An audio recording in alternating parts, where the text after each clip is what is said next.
In this tutorial, I will show you how to install Postman to test API. In search bar, write down Postman. Hit enter. Click this link to open the Postman. For Windows 64-bit, click on here for download. Download going on right side of the top. Download complete, click on this file for installation. Create your free account.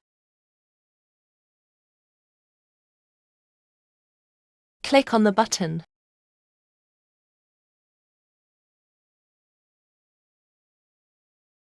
Give the username and password.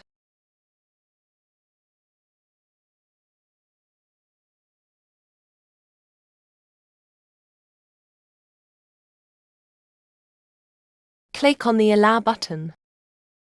Fill this form and click Continue. This is the Postman interface. Please subscribe.